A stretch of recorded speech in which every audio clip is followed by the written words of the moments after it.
Hello everyone, my name is Chloe Perdue and today I will be informing you on the long debated topic, should Greek life be allowed in universities across the U.S.? Both sides create a very compelling argument with both facts and evidence to back it up, but by the end of this, I hope that I can inform you enough where you can form your own opinion and answer the question, should Greek life be allowed in universities across the U.S.? To begin, let's start with the pros.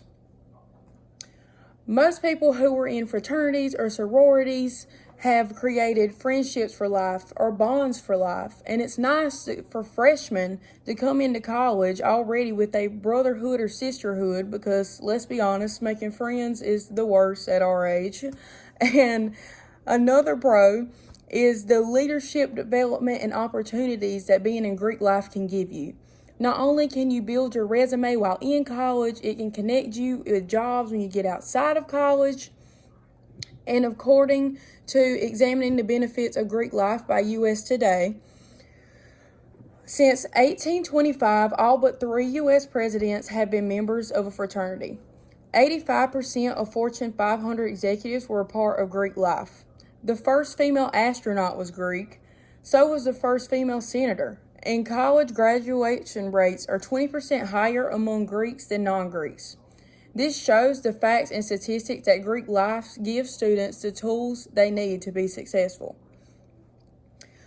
Another pro is the support system you get from your brothers and sisters, and also being in a fraternity or a sorority keeps you involved and going to social events, charity events.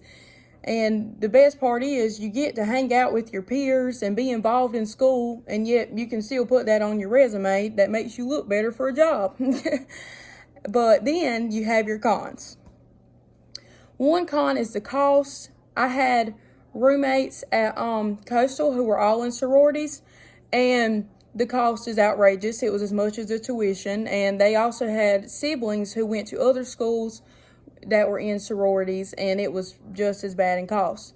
And that also makes it unable for a lot of people to join frats or sororities because they can't afford it, and that just singles them out. It's not really accessible to everybody. It's also a huge time commitment, and it takes away from things like academics, sports, regular university life. There's also a social pressure to be like everybody else in your sorority or fraternity. That often leads to groupthink, where it's you can't form your own opinion. You really just want to be like everybody else so that you can fit in. That's how a lot of the biggest argument for the cons of hazing accidents happen, because somebody needs help but you don't want to call for it because everybody else is telling you no, it's fine, and you don't want to be different from them. You don't want to be singled out. Hazing has caused people to lose their lives. It's caused families to lose family members. It's awful. A lot of schools have banned Greek life because of hazing. For example, when I went to Coastal, it was banned there because of hazing. It's inhuman, it's torture, and often people who survive hazing are scarred. Another thing is that schools tend to let Greek life control campus and leave out other students, which makes them feel like they don't belong. Greek life is not in our future, and here's why. By the College Voice says that, on the other hand, Greek organizations have been notorious for their hazing rituals, which often consist of humiliation or excessive alcohol consumption, which have led to life-threatening consequences for many participating parties. Greek organizations have also typically have separate housing, usually off campus, which prevents school administrations from overseeing the organization's actions.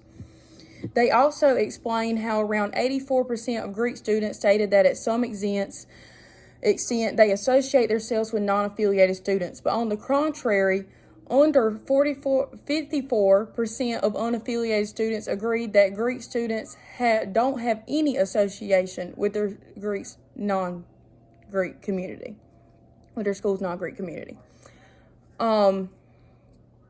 It makes people outside of Greek life feel like they're not welcome, as well as harms the people inside of Greek life because they feel like they have to stay with their fraternity or sorority.